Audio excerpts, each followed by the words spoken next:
বলো। সত্যই আমি তোমার কথা মতো ছুটে এসেছি লোহবাসর ঘর, কিন্তু এই লোহবাসর ঘরে যে আমি প্রবেশ করব, আমি যে এই বাসর ঘরে প্রবেশ পথ পাচ্ছি না জানেন। ওই তো দেখো ঈশানী করে রয়েছে সুতোর বর্ণের চিত্র, সেই চিত্র দিয়ে প্রবেশ করো বাসর ভিতরে। ওই সুতার সঞ্চয় ছিদ্র আমার এই বিশাল দেহ আমি কিভাবে প্রবেশ করবো জানেনি?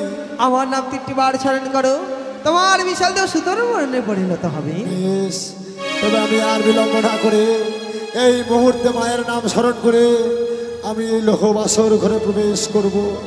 জয় মা মনসা, জয় মা বিশ্বকর্মা, জয় মা পদ্মাবতী।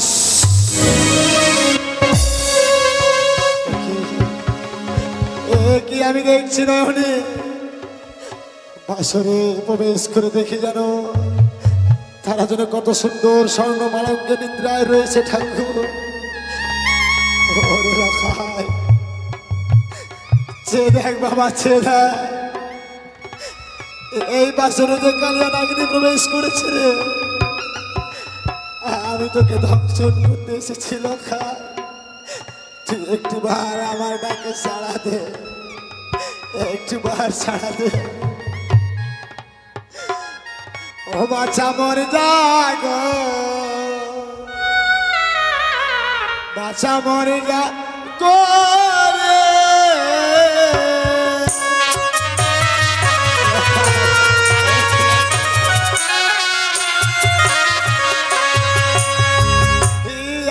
আর যাগো যাগো ওরে বাচ্চা,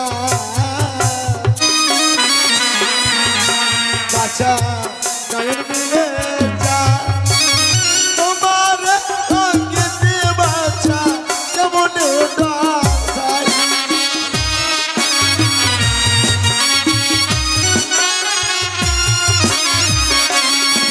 আর সমুদ্রের যা ননি আমি,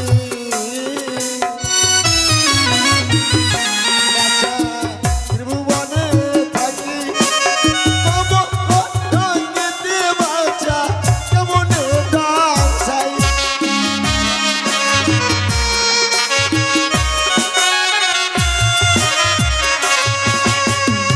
ওরে লাগাই তুই একটিবার আমার ডাকে সাড়া দে। নাগিনী, এ কি করতে চলেছো তুমি? বিশু প্রভাত হতে চলেছে, তুমি মায়া কন্যার জন্য জড়িয়ে পড়েছ নাগিনী। জানেনি আমি যেন দংশন করতে পারছি না জানেনি। কেন? লক্ষিন্দর যে নিষ্পাপ, তার অঙ্গে আমি পাপের ছায়া দেখতে পাচ্ছি না বলে আমি যেন তাকে দংশন করতে পারছি না জানেনি। দেখো বাসুর ঘরে জ্বলছে তেলের প্রদীপ, তোমার নিঃশ্বাস সেই প্রদীপ নিভিয়ে দিয়ে সেই তেল লক্ষ্মীন্দরকে ছেড়ে দাও। লক্ষ্মীন্দর দেহ পাপে জরাজীর্ণ হয়ে যাবে, তারপর তুমি তার মতো তেলে ছত্র ধারণ করবে। আমার গায়ের ময়লা নিয়ে সে তোমার সৃষ্টি করে দিলাম ছেড়ে। লক্ষ্মীন্দর যখন তোমার মস্তকে মারিবে লাথি, লক্ষ্মীন্দরের ভবন নিলে তুমি করিবে সম্মান। বেশ জানেনি, বেশ। আমি এই মুহূর্তে তোমার কথা মতো আমি ওই বাসনে জ্বলন্ত ঘিয়ের প্রদীপের তেল তার অঙ্গে আমি ছিটিয়ে দেবো জানেনি।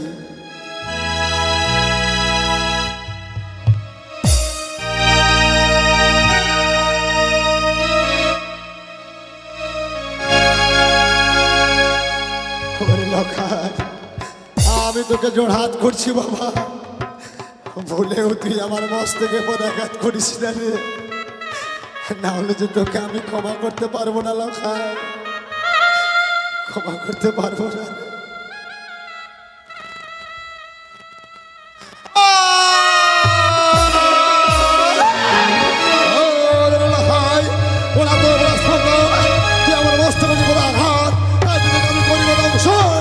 সাক্ষী দেব চন্দ্র সূর্য, সাক্ষী দেব আকাশ বাতাস, সাক্ষী দেব চতুষ্কোটি দেবতা, এই মুহূর্তে লক্ষেন্দ্রের ভবনীলা করিলাম সঙ্গ।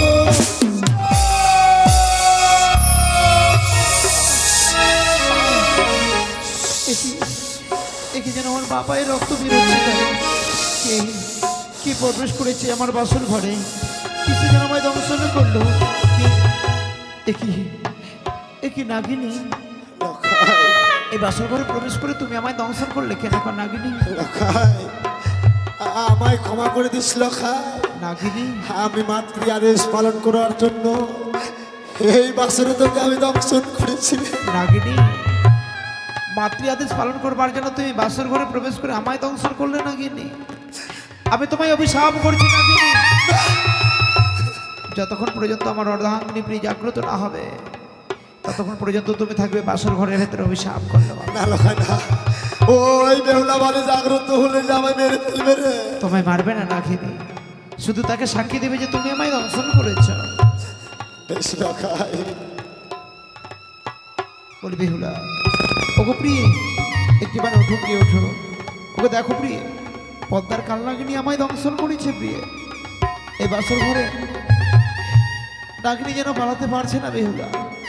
তুমি জানলে ওই সর্বজিৎ তুমি নিজ নয়নে দর্শন করতে পারবে তাকে। এসে ওঠো না প্রিয়ে। বেহুলা, আমি তোমায় রন্ধন করতে বলেছি বলে কি তুমি অভিমান করেছো? অভিমানী প্রিয়ে, অভিমান করো না। একটি বার নয়ন মেলে চেয়ে দেখো প্রিয়ে, তোমায় আমি আর কখনো বিরক্ত করবো না। ওঠো না। ওই আর ওঠো বেহুলা, জ্বালাও রে বাতি,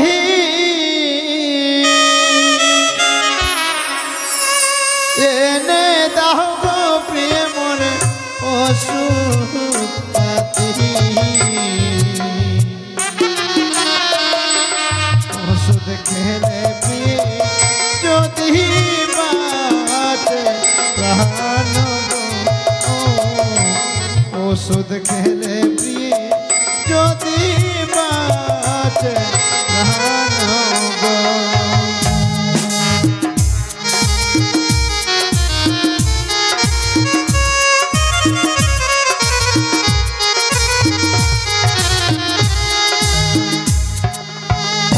ওঠো বেহুলা, পিতারে ধরি,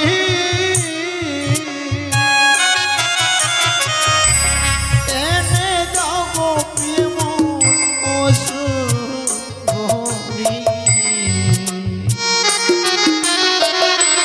ওষুধ খেলে প্রিয় যদি বাঁচে প্রাণ গো, ওষুধ খেলে প্রিয় যদি বাঁচে প্রাণ গো।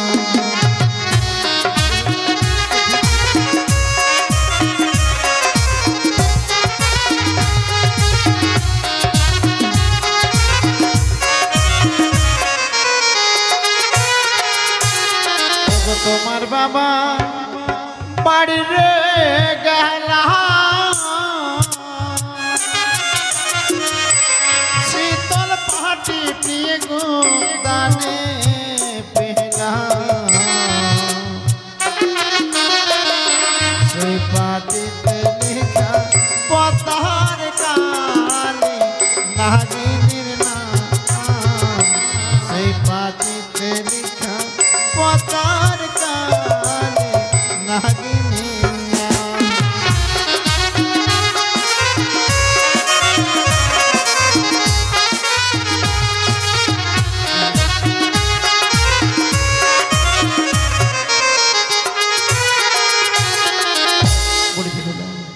আমি এতবার তোমার ডাকলাম প্রিয়ে, তারপরে তুমি আমার ডাকে সাড়া দিলে না। ওগো প্রিয়ে, কি এমন অভিমান করেছো তুমি? তোমায় রন্ধন করতে বলেছিলাম বলে অভিমান করেছো। অভিমানী প্রিয়ে আমার। ওগো অভিমান করো না, ওঠো না। একটিবার উঠে তুমি আমার সঙ্গে কথা বলো প্রিয়ে। ও বলি ওঠো ওঠো, গন্ধবা মিয়ার ঝি, ওগো আমি মরি কালি নাগিনীর বিষে।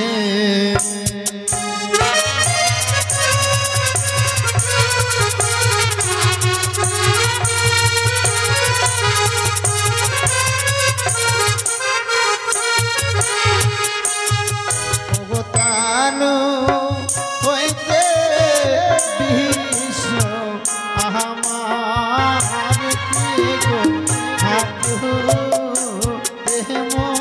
উঠে।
গলাতে ছিল।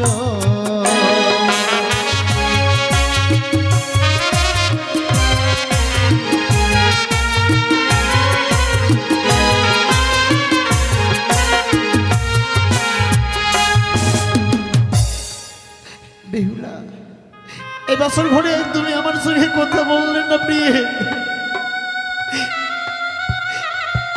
আমার এমনই ভাগ্য, এতবার ডাকলাম তবু আমার তাকে সাড়া দিলেন না প্রিয়ে।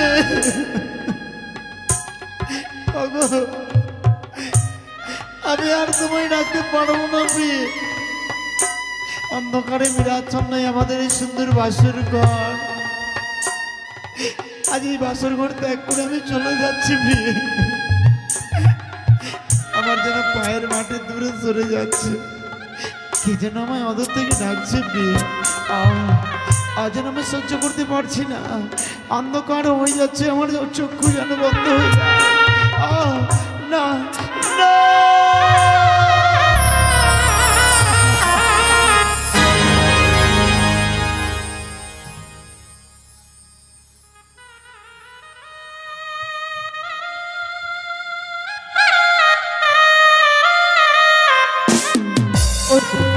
ওই তো লক্ষ্মীদের জন্য প্রাণে মারা গেছে, এবার জামাই জাগাতে হবে। তাই তো সোনিকাকে দিয়েছিলাম মায়ের নিদ্রা। ওরে ওরে সোনিকা, মায়ের নিদ্রার ঘুষ নেই, একটিবার জেগে ছুটে যা সাঁওতালি পর্বতে। তোর প্রাণাধিক দুর্লভ লক্ষ্মী তোর সর্প আঘাতে মারা গেছে। আর বেহুলাকে দিয়েছিলাম কাল নিদ্রা। বেহুলা আর ঘুমিও না মা, একটিবার দেখে দেখো তোমার স্বামীকে পদ্মার কাল ভুজুকে দর্শন করেছে বেহুলা।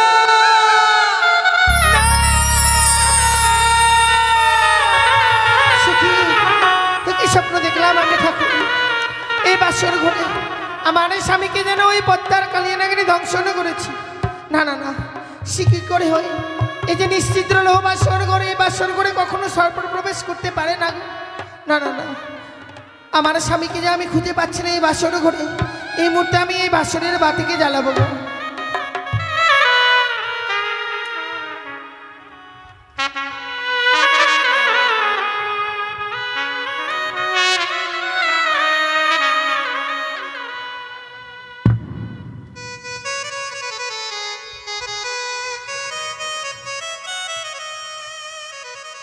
ওরে নিভিল বাসরের বাতি,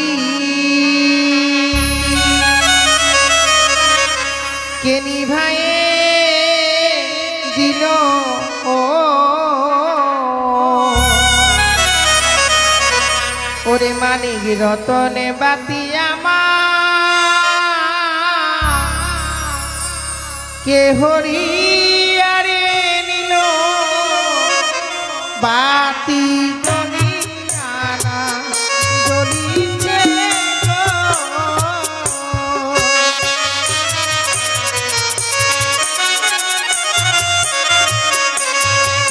ওরে বাও নাই বা তা শোনাই রে, নাই পবনের গতি।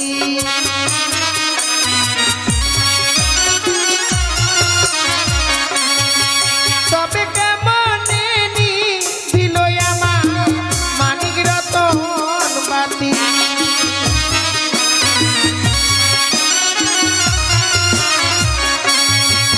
ওরে ঘিরে তেলে ভরা বাতি জলে সারা রাত্রি।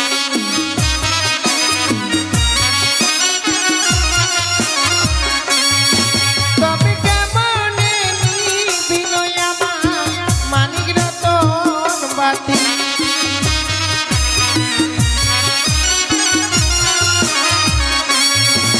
ওরে হাই রে আমার দারুণ বিধি ছিল পালে।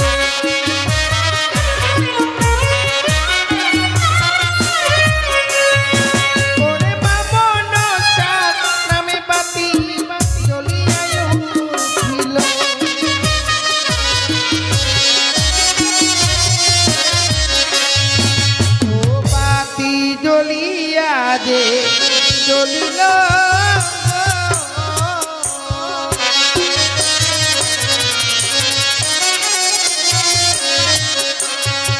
সে কি ওগো স্বর্ণ পালক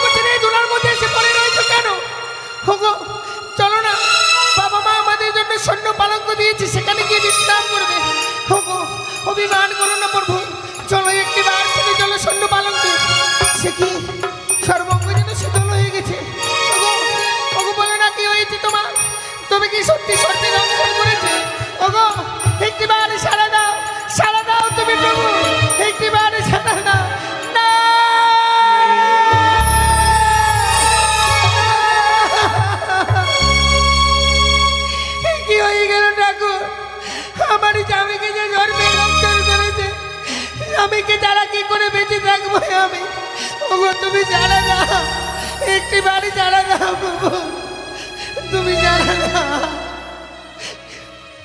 কে কে আমার এই সীমন্তিনী সিঁদুর কিনে নিল ঠাকুর?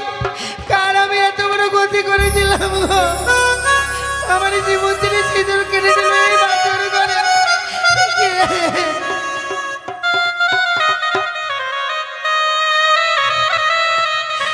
ওই আমার স্মৃতির সিঁদুর কে বা কেড়ে নিল রে আমার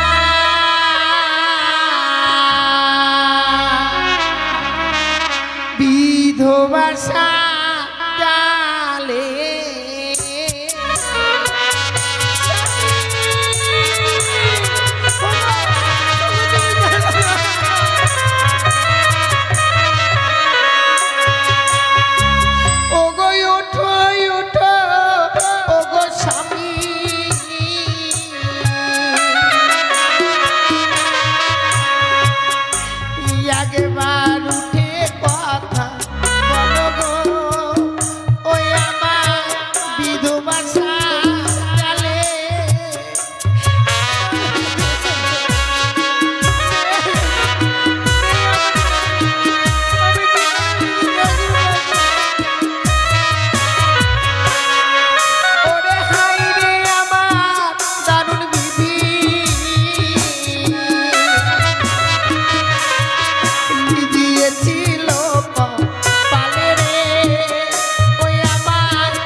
আজকে নিশিতে এমন কি স্বপ্ন দেখলাম যে আমার এই প্রাণাধিক লখাইকে নাকি পদ্মার কালবিলম্বে দংশন করেছে, কিন্তু না, আমার মনে বিশ্বাস হয় না। আমার লখাই বৌমার জন্য লক্ষ লক্ষ টাকা ব্যয় করে ওই সাঁওতালি পর্বতে নির্মাণ করেছিল গো বাসু। ওই এই বাসর ঘরে কি করে সর্প প্রবেশ করবে? কিন্তু মা হয়ে এমন স্বপ্ন দেখবার পর কি করে স্থির হয়ে থাকি? এই মুহূর্তে ছুটে যাবো ওই লৌহ বাসর ঘরে। দাঁড়াও সরে গায়ে, সরে গায়ে। এই শিবরাত্রে তুমি কোথায় যাচ্ছ সরে গায়ে? সাঁওতালি পর্বতে যাচ্ছি তো। সাঁওতালি পর্বত উপবাসর ঘরে গেলে নিশ্চিত স্বপ্ন দেখলাম যে প্রাণাধিক লখাইকে নাকি পদ্মার কালভুজঙ্গি দংশনে করেছি। কি বলেছ সরে গায়ে? এ তোমার মিথ্যে স্বপ্ন সরে গায়ে। আজ আমি দেবশিল্পী দ্বারা নির্মাণ করি সাঁওতালি পর্বত উপবাসর ঘরে। আর এই বাসর ঘরে যখন আমার বুদ্ধ দুর্লভ লক্ষিন্দর বৌমাকে রেখে আসছি, ওই বাসরে সারা বাসরগ্নি জ্বালিয়ে দিয়েছিলাম। হাজার হাজার প্রহরী রয়েছে পাহারা, ওই বাসরে পদ্মাটা উপবাস করতে পারে না। তোমার ভুল ধারণা সরে গায়ে। জানি গো, কিন্তু বলতে পারো মা হয়ে এমন স্বপ্ন দেখবার পর কি করে স্থির হয়ে থাকি? চলো না, চলো ওই বাসর ঘরে। এই শোনে গে, তুমি যখন আমায় কথা দিলে বাসরে প্রবেশ করবে না, বাসরে বাইরে থেকে বুদ্ধ দুর্লভ লক্ষিন্দর বাবাকে নিজ নানা দর্শনে করে ওই বাসর ঘর থেকে ফিরে আসবে। চলো চলো, আমরা এই বাসর ঘরে নিয়ে যাই। প্রভু একটি বার সারা দাও না, নিশি প্রভাত হয়ে গেলে বাবা মায়েরা চলে আসবে। আমি বাবা মাকে কি করে এই মুখ দেখাবো বলতে পারো? একটি বার কথা বলো, সারা দাও না। শুনতে পাচ্ছ? যত বাসর ঘরে এগিয়ে যাচ্ছি, বৌমার যেন কান্নার আমার কন্যা ভেসে আসছে। আজ এই মহানন্দর দিনে কেন বৌমা কান্না করছি, আমি একটিবারে ডাকতে দেখি। বৌমা, কে? আমি তোমার শ্বশুর বাবা। বাবা, এবং আপনি চলে এসেছেন বাবা? আমি একা নই বৌমা, তোমার বিদ্যা শাশুড়ি মা এসেছে। মা এসেছে। আমরা যেন বাসরের বাইরে দাঁড়িয়ে আছি, তুমি এই বাসরের দরজা খুলো না, এই বাসরে প্রবেশ করি বৌমা। আপনারা কিছু সময় অপেক্ষা করুন, আমি এই মুহূর্তে এই বাসরের দরজাখানে খুলে দেব। খুলে দিলাম আমি এই বাসরের দরজা। কি বৌমা, তোমার নয়নে জলে কেন? তুমি কাঁদছো কেন? কাঁদে চাইছি বলো। কাঁদে ছাড়া যে আমার জীবনে আর কিছু নেই মা। তোমার আমি যে সর্বহারা হয়ে গেছি গো।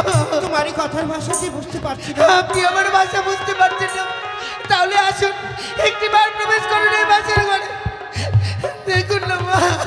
কি বৌমা, আমারই লেখাই সোনারি খাট পালন করছে কেন? কেন এমনি ভাবে মাটিতে লুটিয়ে আছে বলো? কেন এইভাবে এই মাটিতে লুটিয়ে পড়ে রয়েছে জানি না মা। আমার স্বামীকে যে ওই পদ্মার কালিয়া লাগিয়ে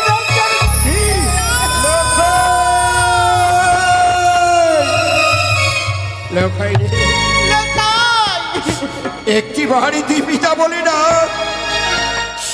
একটি বাড়ি দীপিতা বলে না কি বাবা? লখাই দেখ, তোর গর্ভধারী মা এসেছে, কথা বল লখাই। যে মায়ের কণ্ঠ শুনি মা মা বলে বক্ষে জড়িয়ে ধরি, আজকে কেন কেন এত করে ডাকছি তবু সারা দিচ্ছিস না? কথা বল লখাই। কার উপর অভিমান করে ঘুমিয়ে রয়েছি লখাই? আমায় কে মা বলে ডাকবে? কি আমার কাছে এসে বলবে মা গো তুমি খেতে না?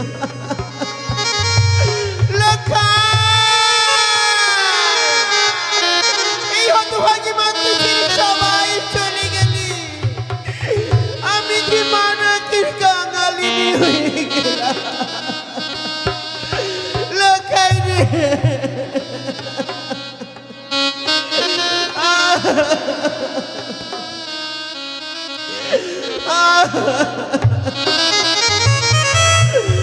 ওই একবারই মা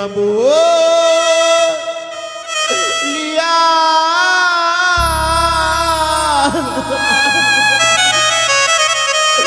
জাগি রে লখাই, আমার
আজ আমরা যদি এভাবে কান্না করি আমাদের পুত্র দুর্লভ লক্ষিন্দরের কথা বলবি না।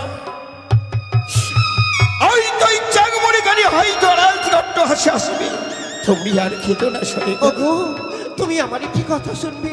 এমন কি কথা যদি তুমি আমার কথা শোনো আমার হারানো পুত্রকে আবারই আমরা ফিরে পাবো। এমন কি কথা শোনে গা বলে তো? ওগো একটি বাড়ি যদি ওই মামুনের সানি চরণে পুষ্পাঞ্জলি দাও আমার হারানো পুত্রকে আবারই ফিরে পাবো। কি কহিলে শোনে গা? ওইখানে শোনে পুষ্পাঞ্জলি আমায় দিতে হবে না শোনে গা না? আমি ফুটবেই বলেছি তাই হস্তে বুঝাবি নমস্কার বাড়ি হে হস্তে না ফুটে এই ব্যাখ্যাও কি কানিকে ওই কানির কথা তুমি উচ্চারণ করবে না শোনে গা। ও মা তুমি না আমায় বলেছিলে মাগো আমার জীবনে যত দুঃখ কষ্ট হোক সারাটি নিশি জেগে আপনার বংশের প্রদীপকে আমি রক্ষা করবো। তুমি আমার লঙ্কাইকে রেখে দাও। পারিনি স্বামীকে রক্ষা করতে, পারিনি আমার এই সীমন্তের সিঁদুরকে দূরে রাখতে। কাঁদনি কলঙ্কিনী কাঁদ, তোর অমূল্য ধনীকে হারিয়ে ফেলেছিস কাঁদ। আমি ভাবতে পারিনি তুমি এত কলঙ্কিনী, তুমি এত পিচাসিনী, এত তুমি রাক্ষসী। অন্য ঘরের মেয়ে নিয়ে আসলে লখাই আমার বাস্ত 6 মাস বাসুরি ঘরের মেয়ে নিয়ে আমার লখাই বাসুরি বিনা। কি বৌমা তোমরা কেউ খেতো না? কে বলে আমার লখাই আমায় ছেড়ে গেছে? ওই তো আড়ালে থেকে যেন হাত বুলিয়ে মামা বলে ডাকছে। লখাই আমি যাব তোর কাছে, লখাই আমি তোর কাছে যাব। লখাই লখাই চলে গেল পাঁচজনে সরে গেল ঘর থেকে কাঁদতে কাঁদতে চলে গেল। কেন কাঁদবি না? সে আমাদের সন্তান হারিয়ে যায়, সে মারা যাবে সন্তানের ব্যথা। এক এক করে 6 নিবুদ্ধ হারাবার ভরে বৃদ্ধ বয়সে বেঁচেছিল পুত্র দুর্লভ লক্ষিন্দরকে, সেও আর বেঁচে নেই। নিঃস্ব করে দিল, নিঃস্ব করে দিল এই বেটিকানি। বাবা বাবা আজ আমি তোমাদেরকে একটি নিশির জন্য আমি বাসর ঘরে রেখে গেছিলাম। সত্যি বাবা, আমি যখন বাসর ঘরে রেখে যাই বলেছিলাম আজকে নিশি ভয়ঙ্কর নিশি, তোমরা সারা রাত্রি জেগে থাকবে বাসর ঘরে। আর একটি নিশি যেতে যেতে আজ আমার বুদ্ধ দুর্লভ লক্ষিন্দরকে তুমি হারিয়ে ফেললে বৌমা। সত্যি বাবা হারিয়ে ফেলেছি বাবা। তুমি তো আমায় কথা দিয়েছিলে যে তোমার বুদ্ধকে তোমার হস্তে তুলে দেবো, তবে দাও তো আমার বুদ্ধ দুর্লভ লক্ষিন্দরকে তুমি আমার হস্তে তুলে দাও। আমার যে সে সামর্থ্য নেই বাবা, আমি যে আমার স্বামীকে হারিয়ে ফেলেছি, কি করে আমি আপনার হস্তে তুলে দেবো বলুন? হয় রে বিধির বিধান, আজ আমার আদেশ ছিল আজ পুত্রটা করে পিতার সাথে কাজ। আজ আমি পিতা হয়ে পুত্রের সাথে কাজে করি। আজ আমাদের হিন্দু শাস্ত্রে যদি খেয়ে প্রাণী মারা যায় একটি বাঁশের দোলনা তৈরি করে 4 ছোটাতে কাঁধে নিয়ে হরিবল হরিবল করতে করতে শ্মশানে নিয়ে যায়। তদ্রূপ আমার ভূত যখন দুর্লভ লক্ষিন্দর প্রাণী মারা গেছে, আমি একটি বাঁশের দোলনা তৈরি করে কাঁধে নিয়ে হরিবল হরিবল করতে শ্মশানে যাবো। বৌমা তাইলে আমার বুদ্ধকে তুমি আমার হস্তে তুলে দাও, আমার বুদ্ধের সাক্ষাৎ করবো ওই গুঞ্জরি আর মা শ্মশানে নেব। ও শ্বশুর বাবা গো, ও